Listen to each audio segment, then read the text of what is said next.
Hey, jumpa lagi dengan kita di Ruang Abu-Abu. Ruangnya anak muda bicara hal-hal yang tabu dan abu-abu. Kali ini, Cak, udah lama gak syuting ya? Iya. Sekitar ya Udah berapa kita lama? alumni soalnya. Pak. Oke. Kita alumni. Alumni apa? Covid. Iya. Kena Omikron. Lu berapa hari kena Omikron? 2 minggu, Pak. 2 minggu ya? Om sayang sekali sama saya. Omikron kan? Omikron. Gue kena 7 hari ya kan. Nah tapi di tengah-tengah kita ini ada tamu, Cak. Yang terdampak banget sama Yang COVID. terdampak banget sama COVID. Ya kan. Pasti berat Nah banget tamu nih. kita ini spesial banget karena salah satu legendanya, legendnya di industri Siap. travel. Ya kan. Tamu kita ini yang membuat industri travel itu ya kan. Yang travel dengan sistem pola pemasaran yang lama, bisnis yang lama, sistem bisnis yang lama. Itu semuanya terkena dampak imbasnya. Iya, Ya kan. bener. Nah Asli. teman-teman, anak muda kita hari ini kedatangan tamu ya kan. Bang Anton Teddy. Ya kan. Beliau ini adalah founder dari TX Travel. Gak pernah tahu TX Travel? Berarti kurang gaul. Kurang jalan-jalannya kurang jauh. Pasti tahu ya kan. TX Travel adalah sebuah perusahaan bisnis yang bergerak di bidang travel. Tetapi unik banget. Nanti kita mau bahas banyak hal bersama abang kita, Bang Anton Teddy. Apa kabar Bang? Selalu baik. Oh, Hanya orang yang sehat yang bisa jalan-jalan. oh iya. benar. Hanya orang sehat yang bisa jalan. By the way, kita berdua ini udah alumni. Abang udah alumni juga Bang? Udah. Oh udah alumni juga. Generasi Omikron apa generasi sebelumnya Bang? Delta. Oh Wah, Delta. lebih sangar, Pak. Kita yang muda kena Omikron. Penyakit culun kan? Covid culun. Ya loh, kita tuh udah ngejaga protokol COVID segala macam, tapi memang Omikron itu serem banget. Enggak ketahuan dapat Istilahnya di toel lo langsung jadi loh. Iya benar. Ya. Kayak flu. Kayak Saya flu. manggilnya abang apa gimana nih, Pak? Iya, aja abang nggak apa-apa boleh. ya? Abang lo sama tuan jauh loh ya kan. Saya sama travelnya kan masih tuan travelnya dia. Enggak. Khusus Bang di ruang Anton ya. abu-abu kita boleh panggil abang. Abis Siap. ini gak boleh panggil abang. Oke. Iya. Izin Bang Anton ya. Kali ini kita mau bahas ya kan, karena tamunya adalah salah satu legend di industri pariwisata yaitu di bidang travel, yaitu ini tadi pariwisata Bali kapan bangkit. Ini hal yang gila loh. Gue ini bangkir ya Bang Anton. Udah 2 tahun di Bali ini menderita. Ya kan, sampai rambut putih saya tuh makin banyak. Ya kan? Lo Eca sampai brewokan sekarang ya. Kan PPKM, Pak. Pengen pergi kurang money. Ya, jadi lemah sekali sekarang kalau kita bilang ya kan, para pelaku industri pariwisata di Bali hari ini Bang, stres banget. Satu, Bener. tekanannya itu cash flow-nya tiba-tiba kering. Mau bayar kewajiban segala macam untuk ke bank, termasuk ke tempat saya ya kan, menjadi prioritas nomor sekian. Kenapa? Karena yang paling penting adalah dia survive dulu, minimal keluarganya. Kemudian kalau ada lebihan pegawai-pegawainya ya kan, ya baru mikirin bank gimana bayar kredit. Dan menurut saya tuh kalau kayak gini terus ya kan, dampaknya akan terjadi sistemik. Gak cuman pariwisatanya ya kan, bank-bank juga bisa masalah posisinya. Nah, aku ngelihat nih Bang, dari virus pertama ya kan, COVID, Delta, Omikron. Kalau kayak gini terus, kapan bangkitnya pariwisata Bali? Gimana Bang Anton ngelihatnya nih? Saya melihat bahwa sebenarnya fear, rasa ketakutan itu lebih besar daripada COVID itu sendiri Nah. gitu ya. Kalau kita ngelihat, jangan jauh-jauh. Pada saat si Om ini datang, total penurunan kedatangan turis domestik dari luar Bali itu terjun bebas. Betul. Padahal kalau ditanya si Om ini nggak terlalu fatal banget gitu ya. Tapi rasa ketakutan ini menjadikan momok nomor 1. Yang kedua, pemerintah bukannya cuma harus memberikan satu rasa aman, tetapi juga jangan memberikan tanda-tanda, gestur yang ikut-ikutan meremehkan sehingga customer, konsumen bereaksinya meremehkan. Iya, Nah, betul. ini Betul. yang menurut saya perlu kita semua sepakati dulu.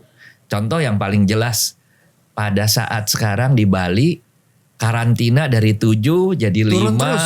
jadi 3. Nah, nanti mau off gitu Off ya, nggak semuanya. ada gitu ya. Nah, menurut saya ini perlu hati-hati. Kenapa? Jangan sampai nanti disalahartikan bahwa dengan tidak adanya karantina lalu sebebas-bebasnya. Betul. Kan bukan seperti itu. Ya, betul. Saran saya, ada si om nggak ada si om, ada covid nggak ada covid, kita harus jaga. Itu yang pertama. Yang kedua, bisnis harus jalan terus. Nah, ini penting nih. Bang Anton, kalau kita ngomong bisnis, ya kan, sebenarnya memang angka penyebaran Omikron, ya kan, itu tinggi. Tapi sebenarnya ya tingkat fatality-nya kecuali kalau yang comorbid, ya kan, itu rendah. Buktinya apa? Nah, ini data terbaru ya, yang tim kita dapat, ya kan, sebenarnya sudah mulai turun nih, ya kan. Waktu kemarin tuh titik puncaknya tuh, makanya banyak banget yang kena, tapi sudah mulai landai. Sampai ada sinyal-sinyal, ya kan, salah satu menteri kita, Opa Luhut, ya kan, dia bilang, kalau lu udah vaksin 2 kali, kalau lu udah 3 kali kena boosternya, lu jalan-jalan aja. Oke. Ini kan sebenarnya ada tadi dibilang sama Bang Anton, udah ada gestur tuh, ada sinyal dari pemerintah Kepercayaan untuk diri. mulai menggerakkan kembali, ya kan, traveling. Ya udah lu jalan-jalan lah, ya kan. Tetapi kan masalahnya itu tadi, yang dibilang ketakutan Iya, itu. kondisi psikologis masyarakat sebenarnya Pak. Iya. Terus didukung pemerintah juga kan. Artinya Iya. pemerintah pede, masyarakat pede juga keluar. Artinya wah udah oke nih kayaknya nih. Nah, tapi kalau kita mau ngomong bisnis nih kok, ini sekarang udah masuk ke teknis bisnis. Oke lah, anggaplah misalkan pemerintah sudah mendukung proses, yaitu terkait bagaimana untuk laju orang, ya kan, kita ngomong turis domestik dulu lah. Walaupun internasional kemarin kan Singapore Airlines sudah mendarat, Sudah, ya kan, itu sinyal baik itu, sinyal baik. Artinya walaupun nggak tahu di dalam isinya banyak apa nggak, minimal yang dilihat dunia internasional Bali siap menerima, ya kan. Bali. Gue menariknya adalah gini, kita udah ngomong bisnis, kenapa sih nggak Bali menjadi salah satu bagian, ya kan, yang dari kemarin-kemarin tuh pintu masuk internasional, ya lu karantina lah di Bali. Kenapa semuanya harus di Jakarta? Sedangkan itu menurut gue sih nggak fair banget, maaf ya Pak Luhut ya. Bang Sandi ya, itu menurut gue sih nggak fair. Kenapa? Karena Bali tuh udah prepare semuanya, ya kan, udah mulai diperiksa CHSE segala macam, udah mematuhi. Tapi juga lama banget dibukanya, sampai akhirnya ada gosip-gosip karena ya itu tadi kredensi G20 yang akan mulai di Bali, jadi sengaja Bali disteril Bang. Tapi masalahnya kan ya itu tadi kredensi G20. Kalau sampai Bali disteril, yang ada makin kurus orang-orangnya Bang. Uangnya udah gak berputar. Nah jadi gimana sih Bang harus ngelihatnya bisnis Bali ini biar ya itu tadi minimal bisa survive, bangkit. Dan harus dilihat dari kacamata mana ya? Saya melihat ada 3 yang harus kita perhatikan, 3 segmen pasar. Yang ini justru yang saya lihat kurang diperhatikan. Oke. Misalnya contoh, ada 3 segmen pasar yang berbeda. Satu adalah turis asing. Oke. Pada saat turis asing tidak datang, yang namanya hotel-hotel dan lain sebagainya harus melakukan adjustment. Itu sudah dilakukan. Betul. Problem mulai muncul, yaitu pada saat servis diturunkan untuk supaya harga itu bisa Masuk. sesuai. Segmen yang kedua adalah domestik dari luar Bali. Nah ini ekspektasi mereka itu harus disejajarkan. Saya mengambil contoh, mayoritas pelaku pariwisata khususnya di perhotelan melakukan satu keputusan yang menurut saya paling dasar dan paling besar salahnya adalah menurunkan harga dan menurunkan servis. Oke. Ternyata, Oke. nah ini menarik. Menarik nih, menurunkan harga. Kan memang logikanya servis ya pasti turun lah. Betul. Ya kan? Diseimbangkan. Oke. Yang menariknya, bulan Oktober, November, Desember kemarin, yang paling banyak hotel yang okupansinya paling tinggi, justru yang harganya paling mahal. Karena servisnya dan apa yang dia lakukan, dia memberikan kemudahan. Ya. Contoh, apa sih yang kita turis domestik yang diinginkan? Foto-foto. Foto-foto di hotel A ini dipermudah. Oke. Sehingga semua orang menjadikan tempat ini kalau ke wajib Bali dikunjungi, wajib dikunjungi. minimal foto, makan di restorannya ya kalau lu nggak nginap. Gua tahu tuh hotel yang mana tuh yang di atas, yang di atas itu kan ya, kayak yang di Jimbaran naik ke atas itu kan. Nggak usah sebut merek, nggak ada di sini iklannya. Oke. Yang kedua adalah karena dia melakukan satu marketing yang menurut saya sangat empati sekali, menjadikan hotel itu ikon baru. Semua orang ke Bali harus ke situ. Betul. Semua orang ke Bali harus foto. Betul. Bang Rio foto. Saya bilang, gengsi itu nggak nginep di situ. Saya nginep. Fotonya di mana? Di kamar. Beda. Gue gak Bayar. Nah, kalau ada temen gue foto kamar dah bro ya. Biar valid Pak ya. Biar valid, oke benar. Oke lanjut. Segmen yang ketiga adalah turis lokal. Oke, internal yang dalam di Bali. Dalam Bali. Nah kita harus ngerti. Kalau di Jakarta, nggak bisa copy paste di kota-kota yang lain. Di Jakarta, staycation, orang di Jakarta nginep di hotel, itu staycation. Benar. Orang Bali orang Denpasar nginep di hotel Denpasar, staycation, nggak masuk. Gak mau. Iya, kita termasuk kualifikasi pindah tidur namanya Pak. Kalau kita Kalau di Jakarta, orang Jakarta nginep di hotel Jakarta, staycation ada. Iya, berhasil. Berhasil. Tapi orang Bali di Denpasar, nginep di Denpasar nggak bisa. mau. Nah, ini yang harus ditwist. Jadi saya melihat bahwa marketingnya 3 segmen itu berbeda, ya harus semuanya dilakukan dengan berbeda. Oke. Yang terjadi adalah cuma copy paste, mau gampang, dan menurut saya bisnis berubah, zaman berubah, Benar. cara bisnis pun berubah. Itu. Oh, nah, wah. Tapi kan gini kok, benar yang kau bilang. Tapi ujung-ujungnya kan UUD. Ujung-ujungnya duit. Bagaimana satu? Tadi menarik. Menjaga kualitas layanan, ya kan? Sama, tetapi ya itu tadi walaupun harga terpaksa harus di-adjust. Iya. Itu kan satu PR penting nih untuk dunia pariwisata lakukan. Yang kedua, ya kan, bagaimana menjaga ekspektasi turis domestik.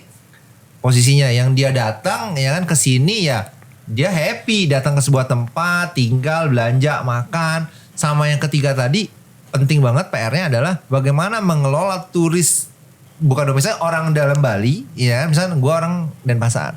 Gue sukanya tuh nginepnya ke daerahnya Ubud. Iya benar Pak. Nah, Iya, kan iya. asumsi adem. Bener. Padahal kadang-kadang hujan terus di sana ya kan percuma ya. Atau gue nginep ke daerah Jimbaran. Nah mungkin seperti itu perlu dilakukan promosi yang lebih bagus, lebih menarik. Karena sebenarnya kita udah bingung kok. Bingung loh kok. Mall cuman berapa di sini? 2-3 Man. Lantainya gak banyak. Ya kan habis loh kok. Ya kan seminggu ke sana, seminggu lagi ke sana habis. Akhirnya kita bingung mau liburan kemana lagi cengok sendiri ya kan. Ya memang harus diciptakan terus ya kayak Singapura. Suasana baru ya Pak. Sepi lah, maksudnya kecil tapi dibikin menarik terus berputar jadi nggak bosan-bosan orang datang ke sana. Bener ya kok ya? Kayak gitu kok. Nah sekarang pertanyaan selanjutnya kok. Kalau kita lihat ya kan sekarang, ini kan kok orang travel. Kita ngomong industri travel. Pada umumnya dulu nih. Bali ini ya kan berapa banyak sekarang industri travel gulung tikar. Nggak ngomong gulung tikernya Kak. Tikernya bisa dijual. Artinya perusahaan Habis banget, udah habis-habisan. Kalau gulung tikar doang besok bisa digelar lagi tuh tikar ya. Gila loh sampai dijual propertinya udah tutup. Saking hopelessnya nggak tahu kapan cahaya itu akan ada. Kapan selesai nih pandemi jadi endemi ya. Kok kan TX Travel, founder TX Travel. Itu ngelihat gimana sih kok industri yang kok sekarang jalanin ini travel. Kita ngomong cuma Bali ya, Indonesia. Menarik. Jadi memang industri travel itu kenanya duluan, bangkitnya belakangan.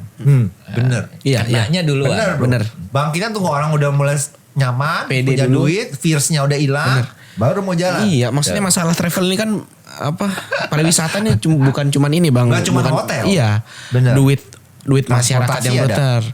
PD-nya orang-orang keluar. Kompleks banget jadinya. Mandek. Tuh. Kok ngeliatnya Nah, gimana? Satu adalah orang yang Bali ini sebenarnya punya satu posisi yang luar biasa. Saya anggap pasar dari Jakarta. Orang Jakarta ke Bandung itu spendingnya di taker. Orang Jakarta ke Bandung spendingnya ditakar. Dibajetin, Oke, Pak. ya. Maksudnya Dibajetin. gimana? Dibajetin. Ini menarik nih. Misalnya saya bawa katakanlah masing-masing ditaker, dibajetin misalnya 5 juta. Iya. Lebih dari 5 juta saya harus hemat-hemat. Oke. Ya, itu bawa keluarga misalnya. Tapi begitu ke Bali, Woi. ini yang luar Iya. biasa. Bares bro. Saya setuju, saya setuju. Duitnya Iya. keluar kayaknya gak ada seri. benar. Setuju bang, setuju bang. Ini yang harus dimanfaatkan. Oke. Jadi pelaku bisnis yang ada di Bali harus melihat ini sebagai opportunity Untuk travel. untuk Oke. bisnis travel. Oke. Apa yang dilakukan, misalnya ada beach club yang baru buka, mendadak buka. Nana Maran. Nah, Ya, belum bayar iklan. Belum bayar sini. Nana Maran. Oke. itu ramenya minta ampun. Bener. Harganya murah, kagak. Iya mahal banget. Di sebelahnya nggak ada minimum charge, di dia ada minimum charge jutaan. Kenapa yang bayar jutaan mahal? Karena yang dari luar kota ini pengen kelihatan, Yes. pengen kalau ke Bali itu Prestis. saya di sana loh. Iya. Nah, Prestisnya. Biar Prestis. semua orang tahu gue ke Bali, gue ke situ. Iya. Ya kan? Gitu. Oke. Ini yang sebenarnya harus dimanfaatkan oleh pelaku wisata di Bali. Oke. Satu, membuat ikonik. Kedua, memanfaatkan cara berpikir turis dari luar, orang Jakarta. Bali ini mayoritas cuma 2 pasar. 1 Jakarta, 2 Jawa Timur. Surabaya. Bener. Selebihnya adalah kecil-kecil. Iya. Ada dari mana-mana seluruh Datang. Indonesia ada, tapi kecil-kecil. Ini 2 pasar yang besar. 2 pasar yang besar dari sisi perbankan udah tahu paling tajir kan di 2 kota Iya. ini. Nomor Iya, 1 betul. Jakarta, nomor 2 Jawa Timur gitu Betul. ya. Nah, Iya. manfaatkan. Memanfaatkan bagaimana? Saya melihat yang dilakukan sekarang itu terlalu monoton. Oke. Harus dilakukan sesuatu yang out of the box. Saya mungkin lebih cenderung mengatakan bukan think outside the box, tapi think without the box. Gimana tuh? Jangan pakai kotak Nggak usah lagi. pakai kotak. Jangan pakai kotak, bebasin. Oh, ini dalam ilmunya lo ya. Bebaskan kita berkreasi, berkreatif. Ujung-ujungnya duit.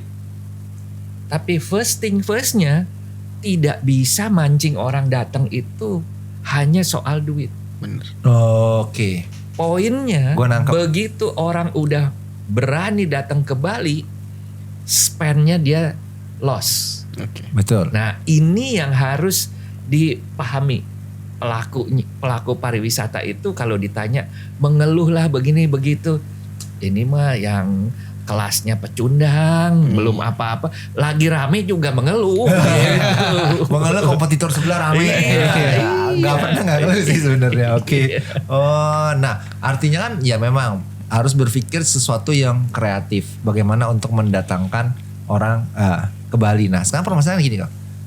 Aku nggak terlalu paham nih tentang industri travel. Jualannya apa sih? Kan setauku paket liburan.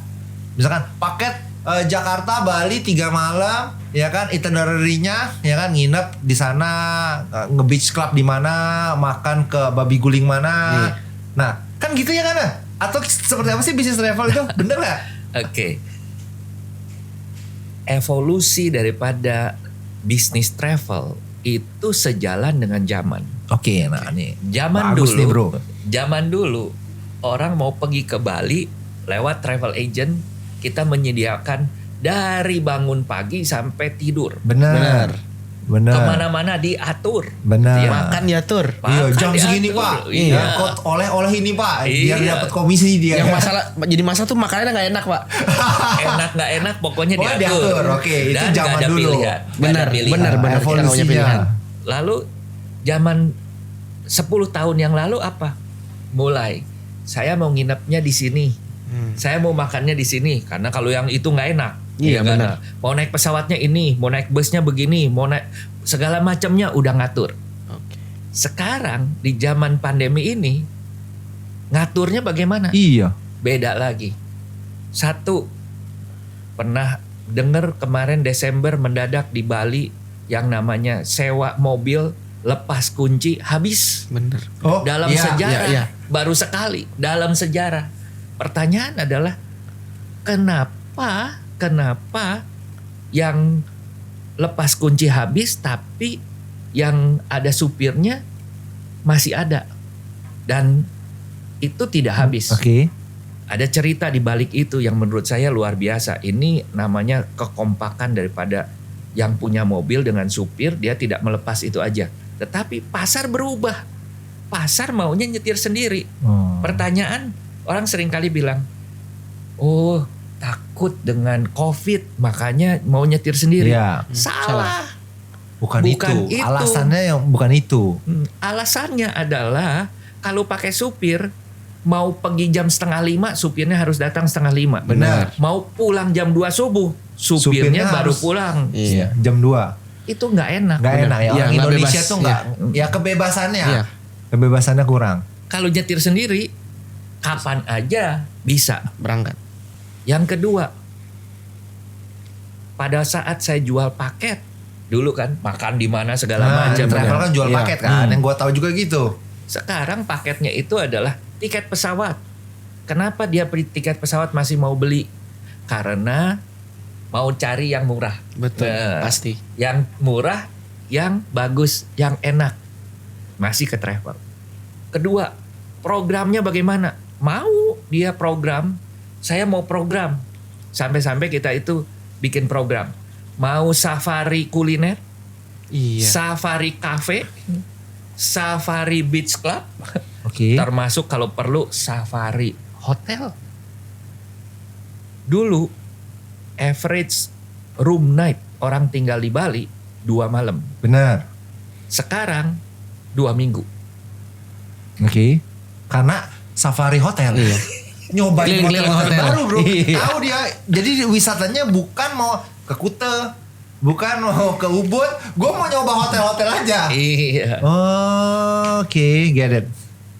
Satu ke hotel. Kedua, makan.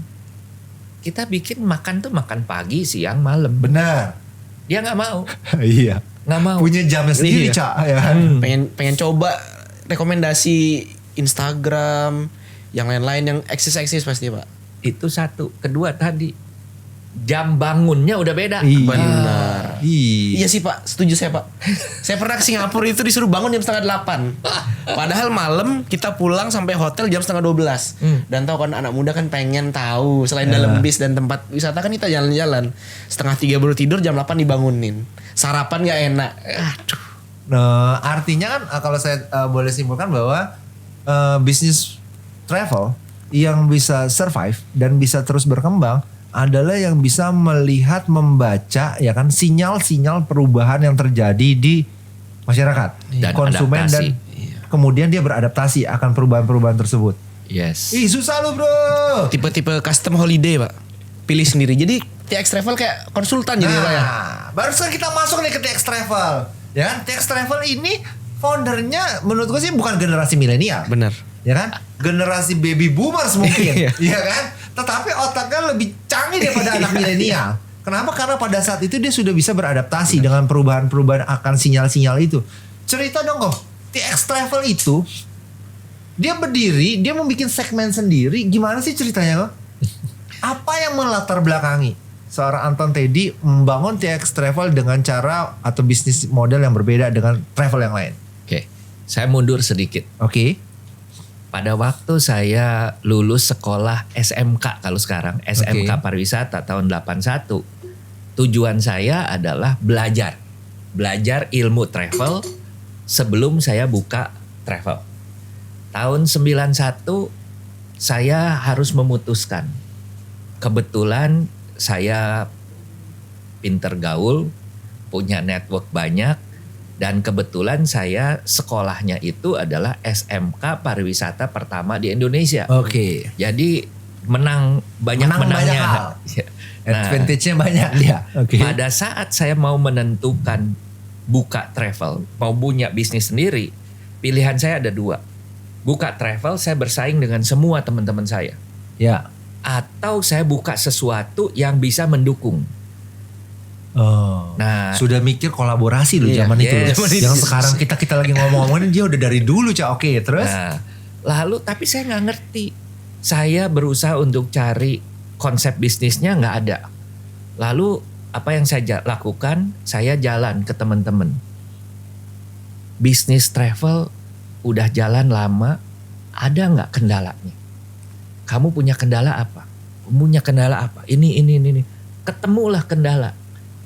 Kendala-kendala mereka ini saya bikin menjadi saya suppliernya. Contoh. Problem solver. Yes. Oke. Contoh hal yang dulu itu ada komputer green screen, tapi itu untuk hanya beberapa travel saja yang punya. Untuk tahu harga tiket bukunya segini. Untuk tahu penerbangan internasional bukunya juga segini. Repot. Satu masalah. Oke. Masalah yang mereka punya adalah edisinya itu tiap bulan ganti. Kedua, mereka terima 2 bulan setelah expired. Gila. Ya, lack of time terus. Iya. Betul, lack of time. Dan mereka kalau ditanya itu lag-nya bisa kalau pesawat itu mendadak ganti, mendadak jamnya ini. Nah pada waktu telepon, dulu tuh telepon ke airline-nya baru kasih tahu. Tapi kan itu bisa hambatannya banyak. Iya. Nah saya melihat ini problem, tetapi menurut saya mau bantuin mereka. Oke. Mulai dari situ segala macam. 3 tahun kemudian teman saya dari Singapura mengatakan, Anton, yang kamu lakukan ini adalah wholesale di dunia travel. Oke. Istilah wholesale atau grosir itu tidak begitu populer. Iya. Tetapi saya melakukan itu dan mungkin sekarang yang namanya kolaborasi. Iya. Akhirnya apa yang terjadi?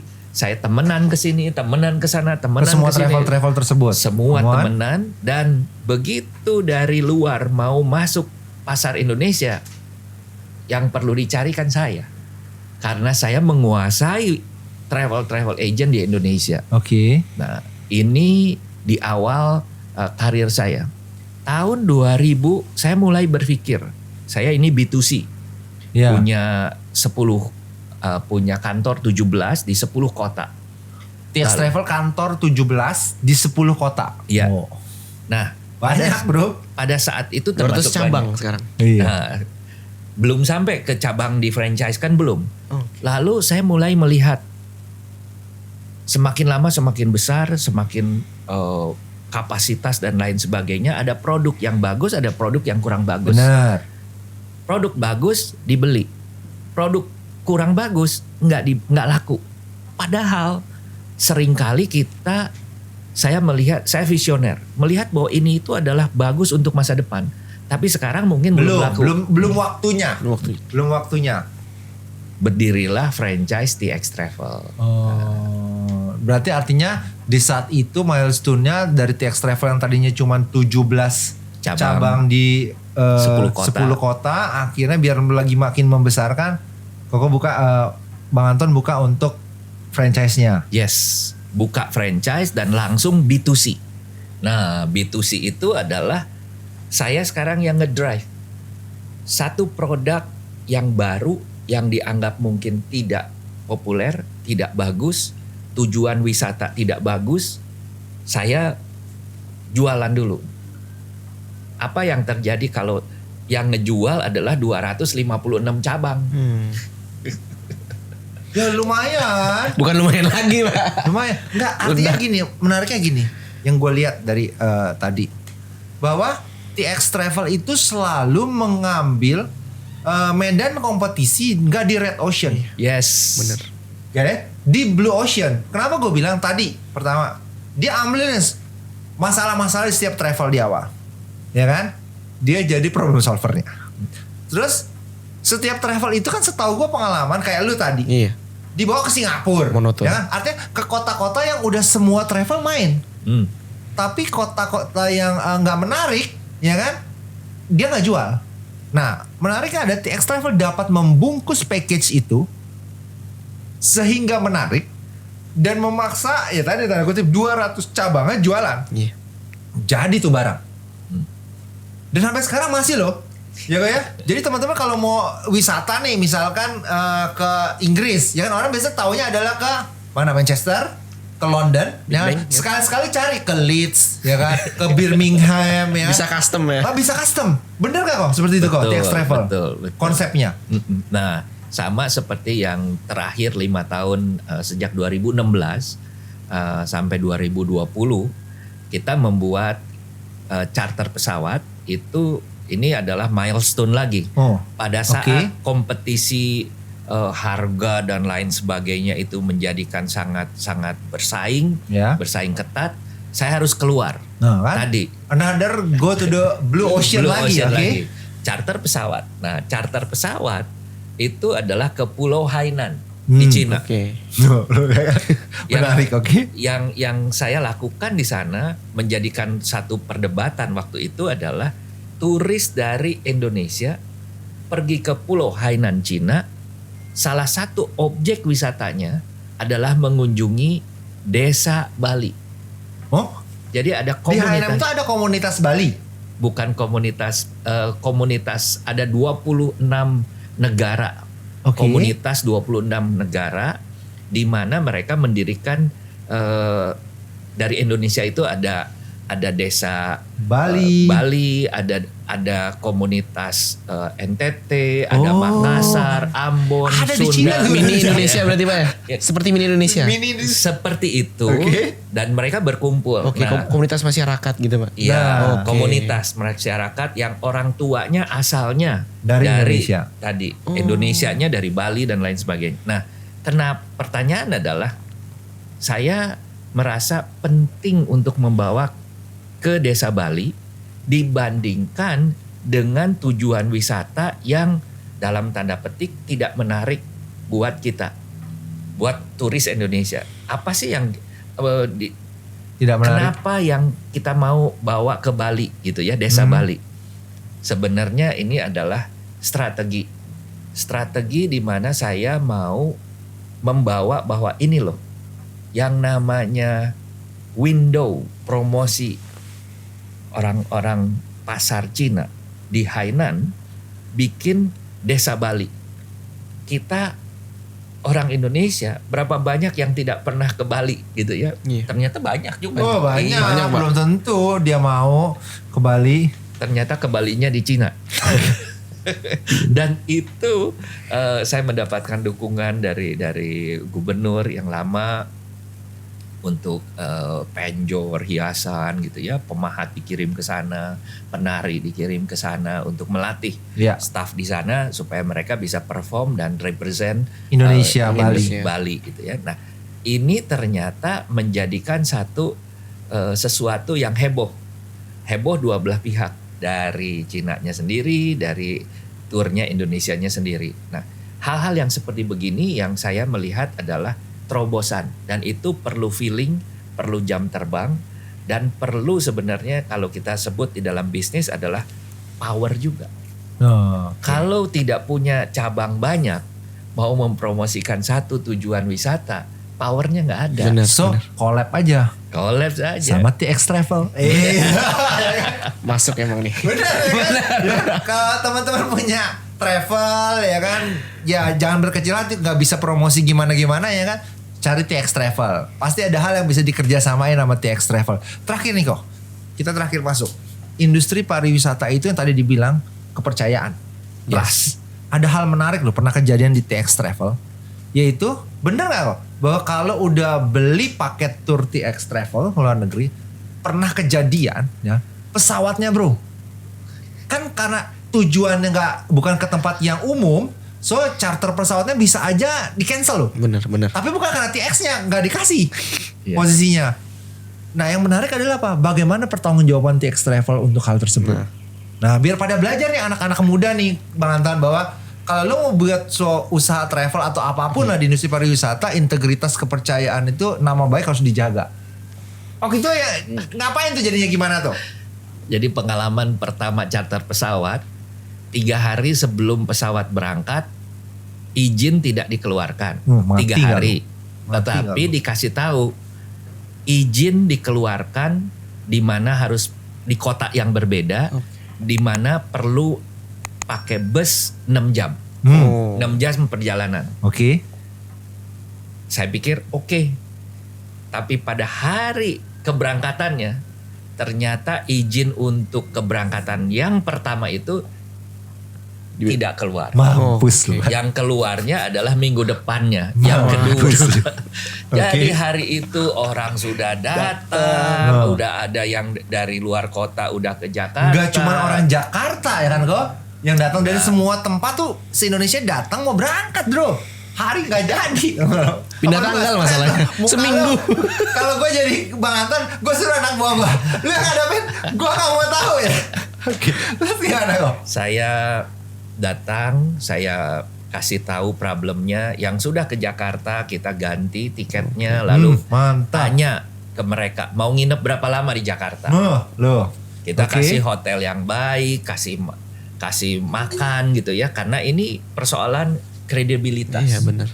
Orang percaya itu sekali, Benar. tapi kalau nggak percaya berkali-kali. Mau diyakinin pun udah nggak Nggak, percaya. udah Nggak percaya. percaya. Benar. Lalu yang kedua adalah saya mengembalikan uangnya hari itu juga semua kembali dan memberikan tur gratis untuk ikut lagi. Saya bilang hari ini saya nggak punya izinnya, tapi minggu depan izinnya sudah ada. Kalau masih percaya, gratis perginya. Uang nggak dibalikin? Udah Digratisin. Digratisin. Gila nggak lo? Gila nggak lo? Tax travel. Ini untuk beli yang namanya Kredibilitas nama baik. dan nama baik. Iya, nggak bisa. Akhirnya berangkat nggak tuh kok? 2 minggu kemudian. Berangkat, minggu depan berangkat. 85% ikut. Dari peserta yang pertama ikut. ikut. 5% nuntut macam-macam. Oke. Oke. Sisanya nggak mau. Oke. Nggak mau ikut, kembaliin uang udah selesai. 85% itu ngomong kemana-mana. Karena mereka mengatakan, saya dikasih free loh. Sehingga itu yang menciptakan secara tidak sadar, menciptakan Promosi. entry Iya. level yang lebih susah. Benar. Oh iya benar, bro, benar. gila lu satu Dari pesawat mulut ke berapa mulut. orang bro? 85%. Dikasih gratis.